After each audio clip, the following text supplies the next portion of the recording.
Next speaker is Bob Turner. It's a pleasure to be here. No, I mean that. It's a pleasure to be in this house of public decision making, and I take this with great seriousness. I wrote a letter. It was specifically about Tim's proposal. Tim's changed it. I appreciate that. He didn't provide any reasons why he changed it. I'd like to basically give you my opinion of the original proposal or the original recommendation, and I think it's germane to the discussion that you're about to have. I oppose the proposed motion by Councillor Rhodes that states that Council stipulate Plan Z concept as Council's desired solution, and that ongoing planning and implementation in Snug Cove incorporates the concepts of Plan Z. Plan Z proposes that a 4-lane Marshaling road be built through Crippen Park. I find this motion completely contrary to a reasoned public decision making. Let me say why. The motion seeks to bind Council to a specific outcome on an issue of vital interest to the community, without presenting a substantive rationale, without allowing for public consultation, without a professional comment of staff review and report. I find this astonishing. There is no mention as to why the proposed motion ignores the results of a 2-year professionally led review of marshalling options for Snug Cove. This review had full public consultation and led Council to select options for marshalling within the government road corridor. Is ignoring this completed work good governance? There is no mention in the motion as to what imperative would allow Council to make a final decision on the issue of highest interest to the public without public input. Is this transparent and accountable government? There is no mention in the motion as to what imperative would allow Council to make a final decision without technical and balanced advice from professional planning and public works staff. Is this competent governance? Let me give you one example of the consequences of this failure to obtain professional advice. The map of option Z, provided in the agenda and never vetted by planning staff, mislocates the herring nesting area in Crippen Park. The map suggests that all the nests lie to the north of the proposed 4-lane road through the park. This is incorrect. Some of the nests lie directly along the proposed road line route. I cannot speak to the sympathies this Council has for herons. However, I have great confidence that the landowners of the nests, that is Metro Vancouver Parks, will have great sympathy, as well as statutory obligations for the nesting sites of threatened species. So if such a route was proposed by this Council to Metro Vancouver Parks, it would be quickly rebuffed. Bowen Island Municipality would look amateurish and unprofessional. I strongly suggest, and this is now old news, but I'll finish the letter, I strongly suggest that Council unanimously defeat this motion and send a clear message to the community that they do not endorse this style of governance. Thank you.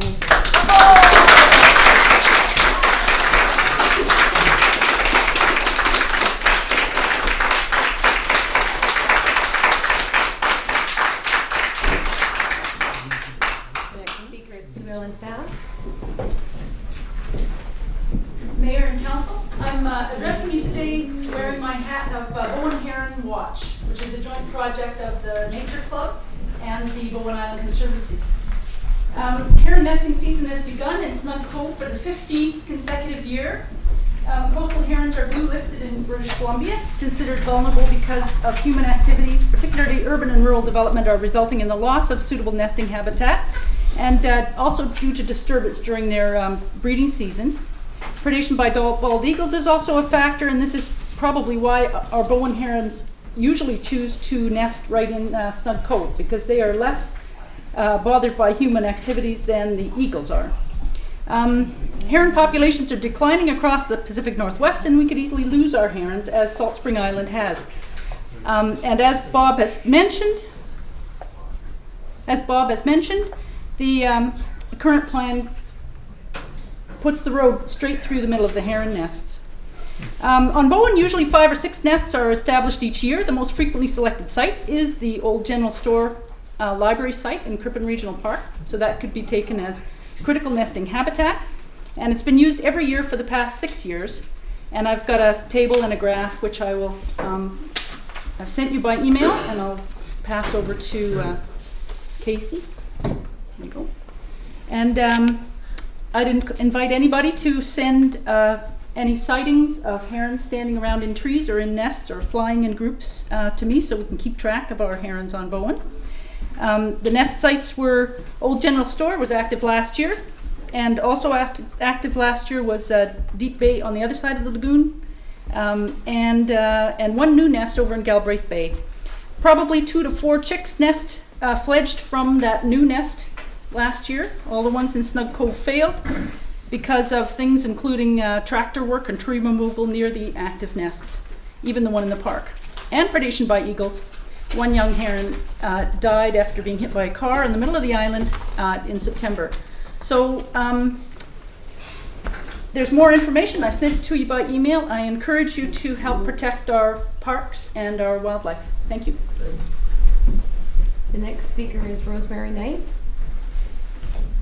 I'm here to speak to the original resolution from Councillor Rhodes. The very fact that this resolution appeared on the agenda, presumably with the approval of the agenda reviewing group of Mayor Adlar and Councillors Jennings and Duntz, is in itself disturbing. You are the council who wanted to get things done and move ahead. Well, this community, led by James Tour, has made a decision on Snug Cove. All that you need to do is a financial assessment and implementation. But no, instead we have, out of the blue, another idea. And what's that going to trigger? More discussion, more debate, more delays. But this is not just any new idea. You are also the council who apparently wanted to heal divisiveness in our community. You intend to do that by running a road through a park, and running that road not just anywhere, but smack into the location of the heron nests. And you intended to do that based on the initial resolution without any community consultation. Do you have any idea what that looks like? What that feels like to those of us in your community who care deeply about our responsibility for environmental stewardship? It feels like you have no interest in honest, respectful engagement. It feels like you have no interest in healing divisiveness in this community.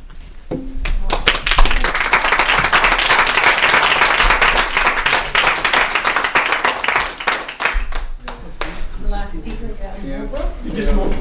I'd like to ask a question. There was a reference as to an agenda review committee, and you referred to myself. Was it myself? Currently, according to the schedule, it's Councillors Jennings and Duntz on the agenda. Okay. There is no such committee I'm aware of, Oh, and I'm definitely not on it. so the agenda setting is just done by the mayor now? That's correct, with help of council. That's the way it's always been done. Oh, no, I thought I read that there was an agenda setting committee that we were going to have, but no, that it was a rotating schedule. No one goes, but thank you. That didn't happen. Old news. Okay, I apologize for that. Last speaker is Adam Holbrook. Some of which I'm going to say is going to be covered, I suspect, during council's discussion. For everybody's knowledge, I'm the chair of the Bowen Island Municipality Ferry Advisory Committee. The Ferry Advisory Committee actually works two ways. We're also a committee appointed by BC Ferries, so we're as much transmitting information from BC Ferries to the council as we are receiving information from council to take back to BC Ferries.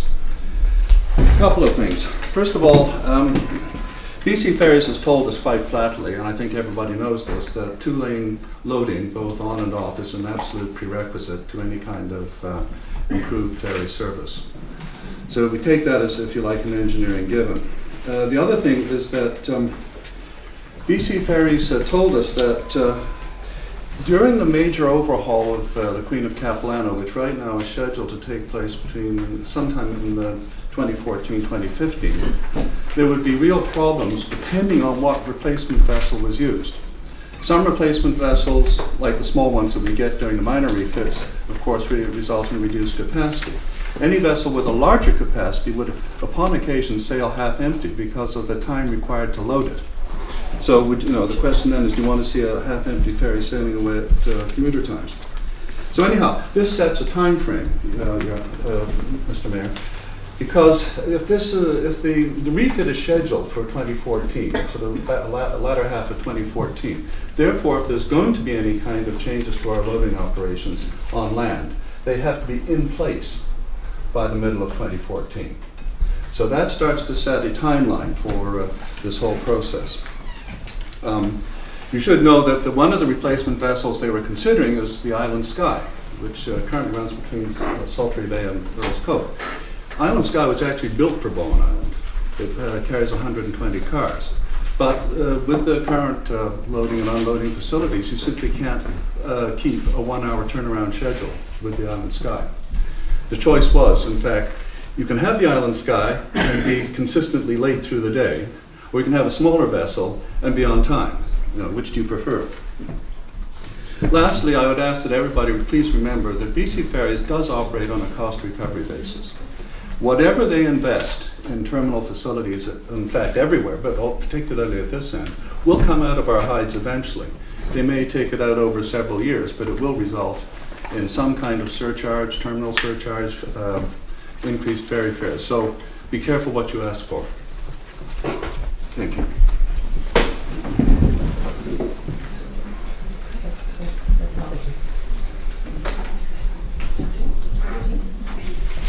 Our next item of business is Councillor Rhodes from Ferry, Marshaling. Well, first of all, I want to apologize to Council and the public and Mr. Ridge for a rather clumsy original resolution. My new rule is never write a resolution after midnight. After 12 years of municipal government, no council has made a decision on Ferry Marshaling. An issue that has been around for at least twice that long. The current council was elected to effect change that cannot take place without a firm and final decision on a ferry marshalling plan. This will take courage, because no matter the plan chosen, there will be vocal opponents. And no matter how few opponents, we can be assured they will be loud. Therefore, it is my sincere hope that this council will make its decision based on the relative merits of the plans and in the best interests of the municipality, rather than on the emotion which will undoubtedly accompany the discussion. Major plans and reports have been received by councils over the past few years, but never brought forward to the public. Notably, the Snug Cove Master Plan, prepared by Alan Boniface, working with the Snug Cove Master Plan Working Group and the Sustainability Framework Working Group, at the request of council, and with rigorous public input. The Bowen Island Transportation Master Plan, prepared for council by Opus Hamilton on behalf of CRC proponents. There was at least one public input meeting involved in the preparation of what is commonly referred to as the acoustics plan. Unquestionably, these plans had merit, but neither were brought forward to the public. The previous council has asked us to consider tour plans A and D, plans that form part of a series for a process much informed by the previous council. And the public was invited at the end to make a choice of motions. There was definitely, sorry, I lost my track here. As I understand it, the decisions on A, B, on the 4 plans were made by a vote of 3-4 on council. I believe the public has been denied comment on 2 important ferry marshalling concepts, that being the Snug Cove Master Plan and the acoustics plan, and has had a limited input into the tour plans, which were also based on a decision of the previous council to reduce intrusion onto the north side of Government Road.